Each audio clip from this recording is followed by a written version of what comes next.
ಓಂ ಶಾಂತಿ. ದಿನಾಂಕ 21/12/23. ಪ್ರಾತಃ ಮುರುಳಿ. ಬಾಪ್ತಾದ ಮಧುಬನ. ಮಧುರ ಮಕ್ಕಳೇ, ಶಿವಬಾಬಾ ಅವರ ಹೊರತಾಗಿ ಇಲ್ಲಿ ನಿಮ್ಮದೇನೂ ಇಲ್ಲ. ಆದ್ದರಿಂದ ಈ ದೇಹದ ಭಾನದಿಂದಲೂ ದೂರ ಖಾಲಿ ಬೆಗ್ಗರಾಗಬೇಕು. ಬೆಗ್ಗರೇ ಪ್ರಿನ್ಸ್ ಆಗುತ್ತಾರೆ. ಶಿವಬಾಬಾ ಅವರ ಹೊರತಾಗಿ ಇಲ್ಲಿ ನಿಮ್ಮದೇನೂ ಇಲ್ಲ. ಆದ್ದರಿಂದ ಈ ದೇಹದ ಭಾನದಿಂದಲೂ ದೂರ ಖಾಲಿ ಬೆಗ್ಗರಾಗಬೇಕು. ಬೆಗ್ಗರೇ ಪ್ರಿನ್ಸ್ ಆಗುತ್ತಾರೆ. ಪ್ರಶ್ನೆ: ಡ್ರಾಮಾದ ಯಥಾರ್ಥ ಜ್ಞಾನ ಯಾವ ಯೋಚನೆಯನ್ನು ಸಮಾಪ್ತಿ ಮಾಡಿಬಿಡುತ್ತದೆ? ಡ್ರಾಮಾದ ಯಥಾರ್ಥ ಜ್ಞಾನ ಯಾವ ಯೋಚನೆಯನ್ನು ಸಮಾಪ್ತಿ ಮಾಡಿಬಿಡುತ್ತದೆ? ಉತ್ತರ: ಈ ಕಾಯಿಲೆ ಏಕೆ ಬಂತು? ಈ ರೀತಿ ಮಾಡದಿದ್ದರೆ ಈ ರೀತಿ ಆಗತ್ತಿರಲಿಲ್ಲ. ಈ ವಿಘ್ನವೇಕೆ ಬಂತು? ಬಂಧನ ಏಕೆ ಬಂತು? ಇತ್ಯಾದಿ ಈ ಎಲ್ಲ ಯೋಚನೆಗಳು ಡ್ರಾಮಾದ ಯಥಾರ್ಥ ಜ್ಞಾನದಿಂದ ಸಮಾಪ್ತಿಯಾಗುತ್ತದೆ. ಏಕೆಂದರೆ ಡ್ರಾಮಾನುಸಾರವಾಗಿ ಏನು ಆಗಬೇಕಿತ್ತೋ ಅದೇ ಆಗಿದೆ. ಕಲ್ಪದ ಮೊದಲು ಸಹ ಆಗಿತ್ತು. ಹಳೆಯ ಶರೀರವಾಗಿರುವುದರಿಂದ ಇದಕ್ಕೆ ತ್ಯಾಪೆಯೂ ಬೀಳಲೇಬೇಕು. ಆದ್ದರಿಂದ ಯಾವುದೇ ಯೋಚನೆ ನಡೆಯಲು ಸಾಧ್ಯವಿಲ್ಲ. ಹಾಡು: ಬಿದ್ದರೂ ಸಂಭಾಲನೆ ಮಾಡಿಕೊಳ್ಳುವಂತಹ ದಾರಿಯಲ್ಲಿ ನಾವು ನಡೆಯಬೇಕು. ಓಂ ಶಾಂತಿ. ಆ ದಾರಿಯಲ್ಲಿ ನಡೆಯಬೇಕು. ಯಾವ ದಾರಿಯಲ್ಲಿ? ದಾರಿಯನ್ನು ಯಾರು ತಿಳಿಸುತ್ತಾರೆ? ನಾವು ಯಾರ ಸಲಹೆಯಂತೆ ನಡೆಯುತ್ತಿದ್ದೇವೆ ಎಂದು ಮಕ್ಕಳು ತಿಳಿದಿದ್ದಾರೆ. ಸಲಹೆ ಎನ್ನಿ, ದಾರಿ ಎನ್ನಿ ಅಥವಾ ಶ್ರೀಮತವೆನ್ನಿ, ವಿಚಾರ ಒಂದೇ ಆಗಿದೆ. ಈಗ ಶ್ರೀಮತದಂತೆ ನಡೆಯಬೇಕು. ಆದರೆ ಶ್ರೀಮತ ಯಾರದ್ದು? ಶ್ರೀಮತ್ ಭಗವತ್ ಗೀತಾ ಎಂದು ಬರೆದಿದೆ ಎಂದಾಗ ಖಂಡಿತ ಶ್ರೀಮತದ ಕಡೆಗೆ ನಮ್ಮ ಬುದ್ಧಿಯೋಗ ಹೋಗುತ್ತದೆ. ಈಗ ನೀವು ಮಕ್ಕಳು ಯಾರ ನೆನಪಿನಲ್ಲಿ ಕುಳಿತಿದ್ದೀರಾ? ಒಂದು ವೇಳೆ ಶ್ರೀಕೃಷ್ಣ ಎಂದು ಹೇಳಿದರೆ ಅವರನ್ನು ಅಲ್ಲಿ ನೆನಪು ಮಾಡಬೇಕು. ನೀವು ಮಕ್ಕಳು ಶ್ರೀಕೃಷ್ಣನನ್ನು ನೆನಪು ಮಾಡುತ್ತೀರೋ ಅಥವಾ ಇಲ್ಲವೋ? ಆಸ್ತಿಯ ರೂಪದಲ್ಲಿ ನೆನಪು ಮಾಡುತ್ತೀರ. ನಾವು ರಾಜಕುಮಾರರಾಗತ್ತೇವೆ ಎಂಬುದಂತೂ ತಿಳಿದಿದೆ. ಜನ್ಮತಃ ಲಕ್ಷ್ಮೀನಾರಾಯಣರಾಗತ್ತೇವೆ ಎಂದಂತೂ ಇಲ್ಲ. ನಿಜವಾಗಿಯೂ ನಾವು ಶಿವಬಾಬಾ ಅವರನ್ನು ನೆನಪು ಮಾಡುತ್ತೇವೆ. ಏಕೆಂದರೆ ಶ್ರೀಮತ ಅವರದ್ದಾಗಿದೆ. ಶ್ರೀಕೃಷ್ಣ ಭಗವಾನು ವಾಚ ಎನ್ನುವವರು ಶ್ರೀಕೃಷ್ಣನನ್ನು ನೆನಪು ಮಾಡುತ್ತಾರೆ. ಆದರೆ ಎಲ್ಲಿ ನೆನಪು ಮಾಡುತ್ತಾರೆ? ಅವರನ್ನಂತೂ ವೈಕುಂಠದಲ್ಲಿ ನೆನಪು ಮಾಡಲಾಗುತ್ತದೆ. ಅಂದ ಮೇಲೆ ಮನ್ಮನಾಭವ ಎಂಬ ಶಬ್ದವನ್ನು ಶ್ರೀಕೃಷ್ಣ ಹೇಳಲು ಸಾಧ್ಯವಿಲ್ಲ. ಮದ್ಯಾಜೀಭವ ಎಂದು ಹೇಳಬಹುದು. ನನ್ನನ್ನು ನೆನಪು ಮಾಡಿ. ಅವರಂತೂ ವೈಕುಂಠದಲ್ಲಿರುತ್ತಾರೆ. ಜಗತ್ತು ಈ ವಿಚಾರಗಳನ್ನು ತಿಳಿದುಕೊಂಡಿಲ್ಲ. ಮಕ್ಕಳೇ, ಇದೆಲ್ಲ ಶಾಸ್ತ್ರ ಭಕ್ತಿ ಮಾರ್ಗದ್ದಾಗಿದೆ ಎಂದು ತಂದೆ ಹೇಳುತ್ತಾರೆ. ಎಲ್ಲ ಧರ್ಮಶಾಸ್ತ್ರಗಳಲ್ಲಿ ಗೀತೆಯೂ ಬರುತ್ತದೆ. ನಿಜವಾಗಿಯೂ ಗೀತೆ ಭಾರತದ ಧರ್ಮಶಾಸ್ತ್ರವಾಗಿದೆ. ವಾಸ್ತವದಲ್ಲಂತೂ ಇದು ಎಲ್ಲರ ಶಾಸ್ತ್ರವಾಗಿದೆ. ಶ್ರೀಮತ್ ಸರ್ವಶಾಸ್ತ್ರಮಯಿ ಶಿರೋಮಣಿ ಗೀತ ಎಂದು ಸಹ ಹೇಳಲಾಗುತ್ತದೆ. ಅಂದರೆ ಎಲ್ಲದಕ್ಕಿಂತ ಉತ್ತಮವಾಯಿತು. ಎಲ್ಲರಿಗಿಂತ ಉತ್ತಮ ಶಿವಬಾಬಾ ಶ್ರೀ ಶ್ರೀ ಶ್ರೇಷ್ಠಾತಿ ಶ್ರೇಷ್ಠ ಆಗಿದ್ದಾರೆ. ಶ್ರೀಕೃಷ್ಣನಿಗೆ ಶ್ರೀ ಶ್ರೀ ಎಂದು ಹೇಳುವುದಿಲ್ಲ. ಶ್ರೀ ಶ್ರೀಕೃಷ್ಣ ಅಥವಾ ಶ್ರೀ ಶ್ರೀರಾಮ ಎಂದು ಹೇಳುವುದಿಲ್ಲ. ಅವರಿಗೆ ಕೇವಲ ಶ್ರೀ ಎನ್ನುತ್ತಾರೆ. ಯಾರು ಶ್ರೇಷ್ಠಾತಿ ಶ್ರೇಷ್ಠನಿದ್ದಾರೋ ಅವರೇ ಬಂದು ನಂತರ ಶ್ರೇಷ್ಠರನ್ನಾಗಿ ಮಾಡುತ್ತಾರೆ. ಶ್ರೇಷ್ಠಾತಿ ಶ್ರೇಷ್ಠ ಭಗವಂತನಾಗಿದ್ದಾರೆ. ಶ್ರೀ ಶ್ರೀ ಅಂದರೆ ಎಲ್ಲರಿಗಿಂತ ಶ್ರೇಷ್ಠ. ಶ್ರೇಷ್ಠನ ಹೆಸರು ಪ್ರಸಿದ್ಧವಾಗಿದೆ.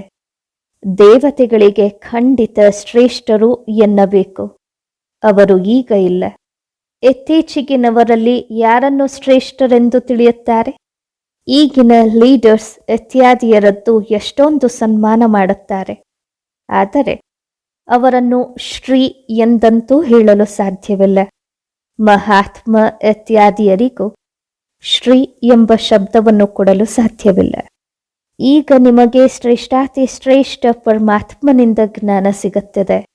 ಎಲ್ಲರಿಗಿಂತ ಶ್ರೇಷ್ಠ ಪರಮಪಿತ ಪರಮಾತ್ಮ ಆಗಿದ್ದಾರೆ. ನಂತರ ಅವರ ರಚನೆಯಾಗಿದೆ. ನಂತರ ರಚನೆಯಲ್ಲಿ ಶ್ರೇಷ್ಠಾತಿ ಶ್ರೇಷ್ಠ ಬ್ರಹ್ಮ ವಿಷ್ಣು ಶಂಕರರಾಗಿದ್ದಾರೆ. ಇಲ್ಲಿಯೂ ಕ್ರಮಾನುಬದ್ಧ ಪದವಿಗಳಿವೆ. ಶ್ರೇಷ್ಠಾತಿ ಶ್ರೇಷ್ಠ ಪ್ರೆಸಿಡೆಂಟ್, ನಂತರ ಪ್ರೈಮ್ ಮಿನಿಸ್ಟರ್, ಯೂನಿಯನ್ ಮಿನಿಸ್ಟರ್ ಇತ್ಯಾದಿ. ತಂದೆ ಕುಳಿತು ಸೃಷ್ಟಿಯ ಆದಿ ಮಧ್ಯ ಅಂತ್ಯದ ರಹಸ್ಯವನ್ನು ತಿಳಿಸುತ್ತಾರೆ. ಭಗವಂತ ರಚಯಿತನಾಗಿದ್ದಾರೆ. ಈಗ ರಚಯಿತ ಎಂಬ ಶಬ್ದವನ್ನು ಹೇಳುವುದರಿಂದ ಸೃಷ್ಟಿಯನ್ನು ಹೇಗೆ ರಚಿಸಲಾಯಿತು ಎಂದು ಮನುಷ್ಯರು ಕೇಳುತ್ತಾರೆ. ಆದ್ದರಿಂದ ತ್ರಿಮೂರ್ತಿ ಶಿವ ರಚಯಿತನಾಗಿದ್ದಾರೆ ಎಂಬುದನ್ನು ಖಂಡಿತ ಹೇಳಬೇಕು. ವಾಸ್ತವದಲ್ಲಿ ರಚಯಿತನ ಬದಲಾಗಿ ರಚನೆ ಮಾಡಿಸುವವರು ಎಂದು ಹೇಳುವುದು ಸರಿಯಿದೆ. ಬ್ರಹ್ಮನ ಮೂಲಕ ದೈವಿ ಕುಲದ ಸ್ಥಾಪನೆ ಮಾಡಿಸುತ್ತಾರೆ. ಬ್ರಹ್ಮನ ಮೂಲಕ ಯಾವುದರ ಸ್ಥಾಪನೆ? ದೈವಿ ಸಂಪ್ರದಾಯದ್ದು.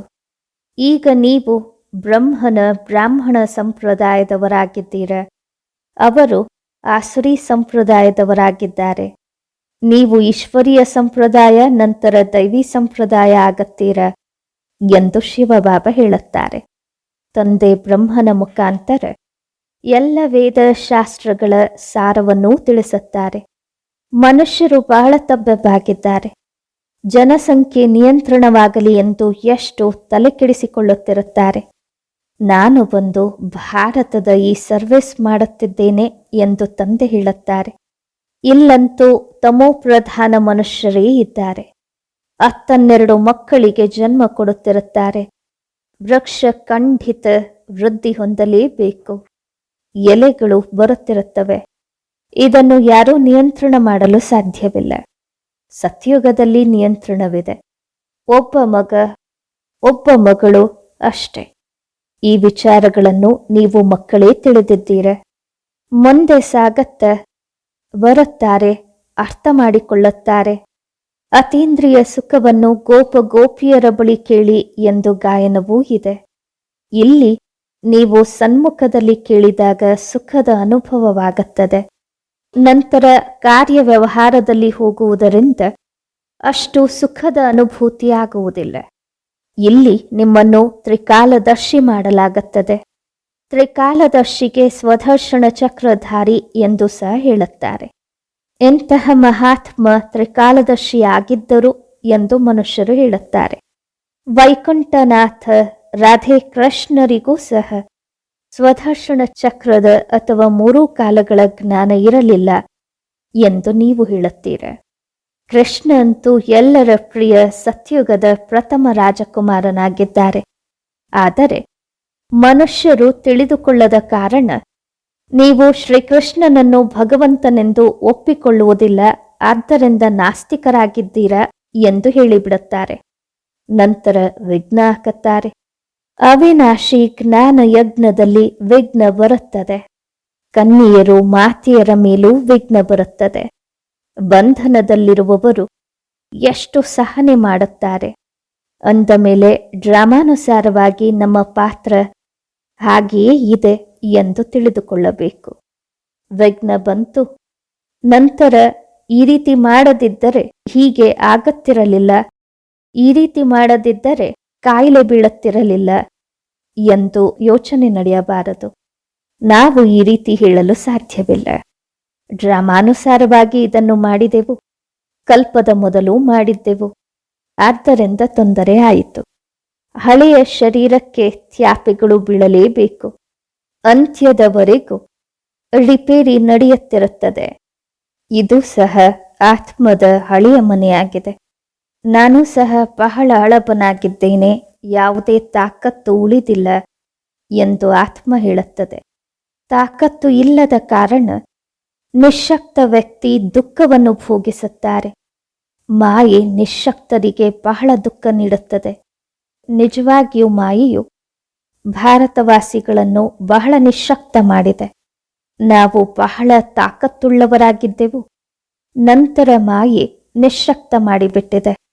ಈಗ ಮತ್ತೆ ಅದರ ಮೇಲೆ ಜಯಗಳಿಸುತ್ತೇವೆ ಎಂದಾಗ ಮಾಯೆಯೂ ನಮ್ಮ ಶತ್ರುವಾಗುತ್ತದೆ. ಭಾರತಕ್ಕೆ ಹೆಚ್ಚು ದುಃಖ ಸಿಗುತ್ತದೆ.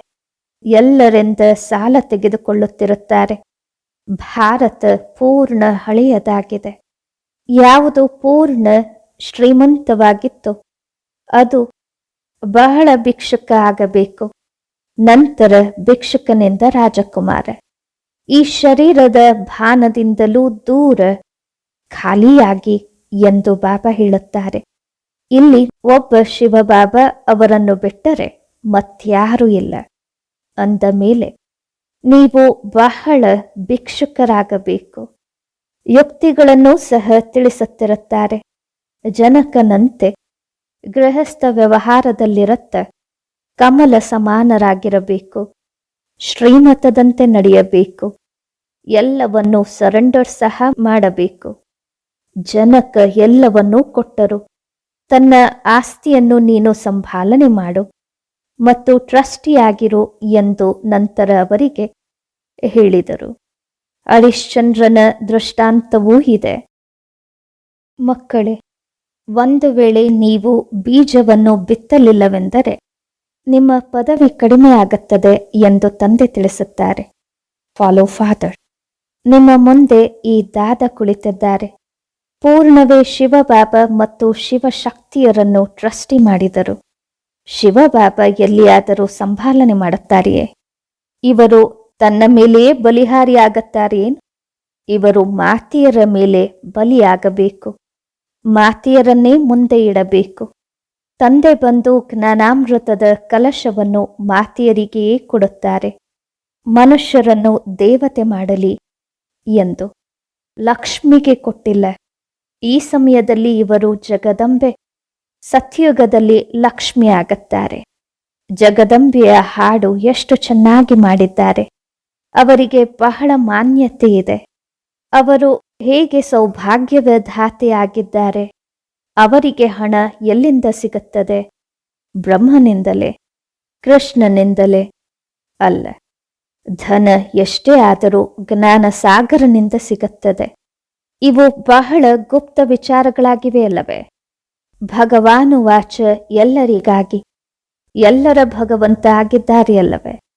ಎಲ್ಲ ಧರ್ಮದವರಿಗೂ ನನ್ನೊಬ್ಬನನ್ನು ನೆನಪು ಮಾಡಿ ಎಂದು ಹೇಳುತ್ತಾರೆ.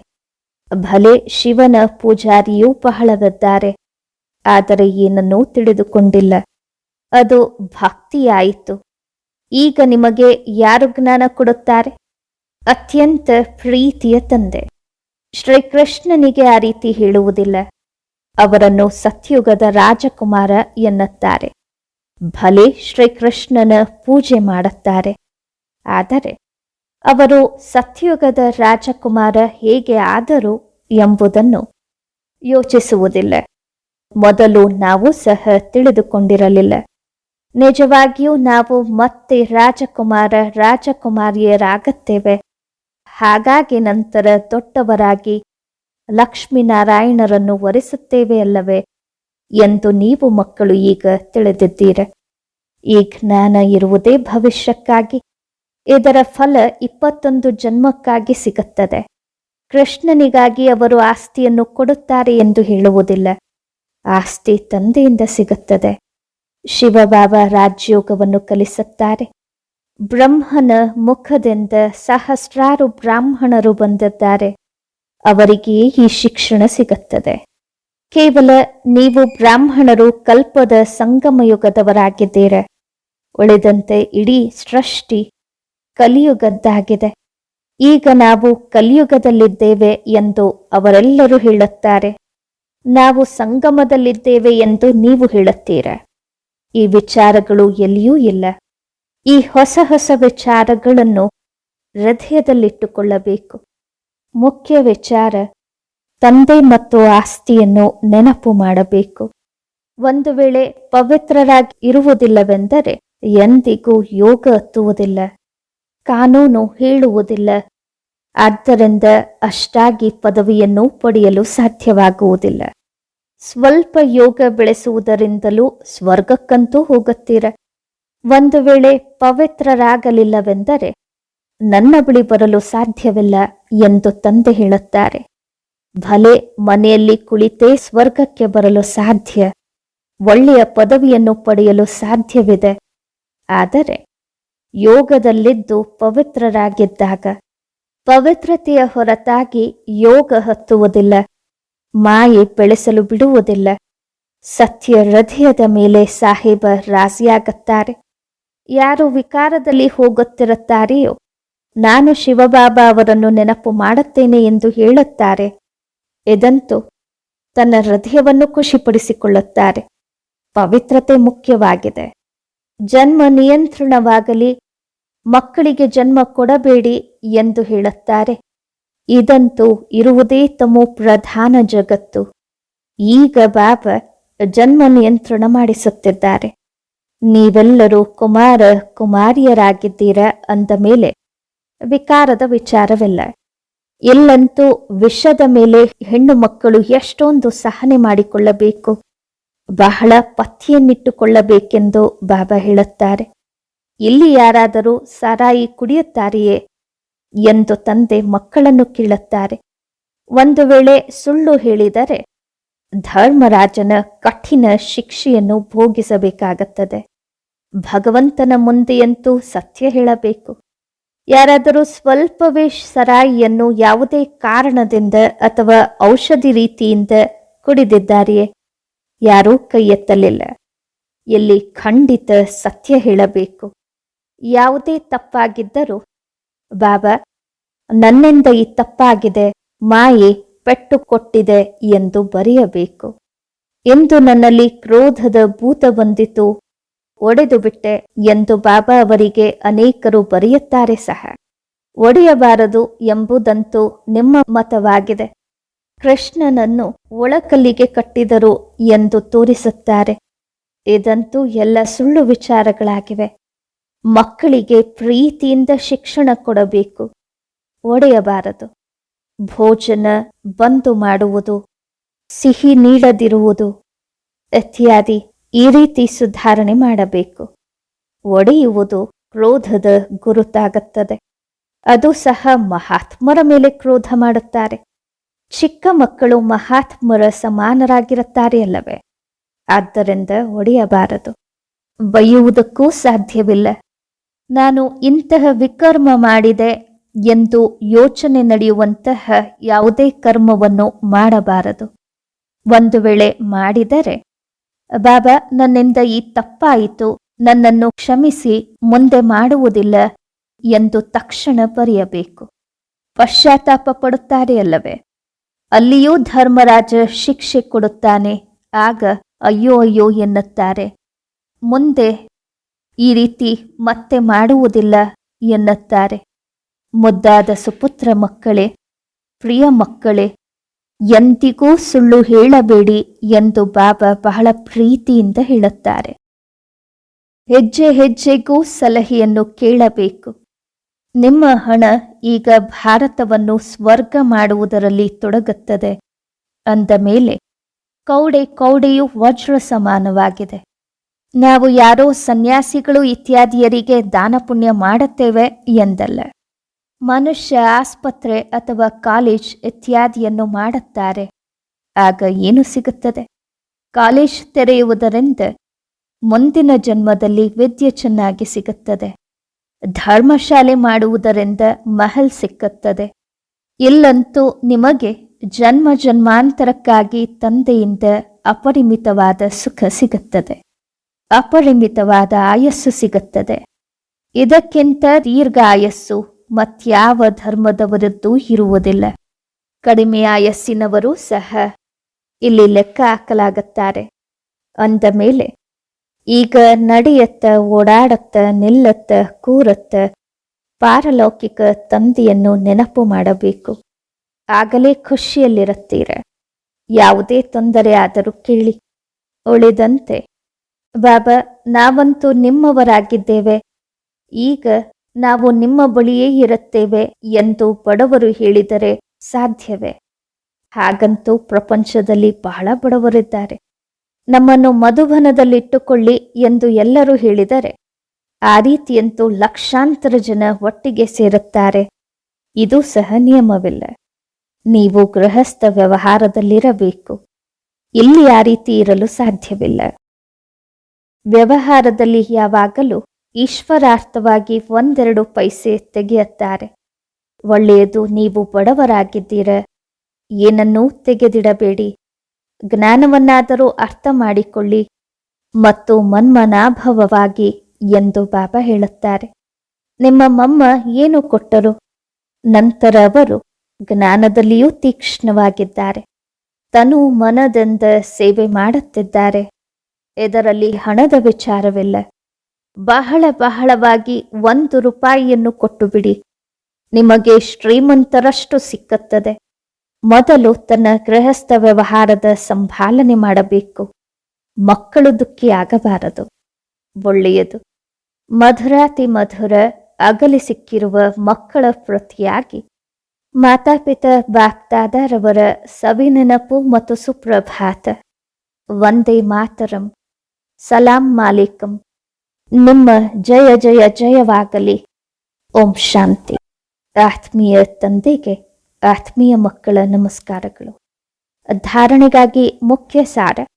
ಮೊದಲನೆಯದ್ದು, ನಂತರದಲ್ಲಿ ಯೋಚನೆ ನಡೆಯುವಂತಹ, ಪಶ್ಚಾತ್ತಾಪ ಪಡಬೇಕಾದಂತಹ ಯಾವುದೇ ಕರ್ಮವನ್ನು ಮಾಡಬಾರದು, ಸುಳ್ಳು ಹೇಳಬಾರದು, ಸತ್ಯ ತಂದೆಯೊಡನೆ ಸತ್ಯವಾಗಿರಬೇಕು. ಎರಡನೆಯದ್ದು, ಭಾರತವನ್ನು ಸ್ವರ್ಗ ಮಾಡುವುದರಲ್ಲಿ ತನ್ನ ಒಂದೊಂದು ಕೌಡಿಯನ್ನು ಸಫಲ ಮಾಡಿಕೊಳ್ಳಬೇಕು. ಬ್ರಹ್ಮ ತಂದೆ ಸಮಾನ ಸಮರ್ಪಿತರಾಗಿ ಟ್ರಸ್ಟಿಯಾಗಿರಬೇಕು. ವರದಾನ: ಪ್ರತಿ ಆತ್ಮದ ಸಂಬಂಧ ಸಂಪರ್ಕದಲ್ಲಿ ಬರುತ್ತೆ ಎಲ್ಲ ಪ್ರಶ್ನೆಗಳಿಂದ ಪಾರಾಗಿರುವಂತಹ ಸದಾ ಪ್ರಸನ್ನ ಚಿತ್ತಭವ.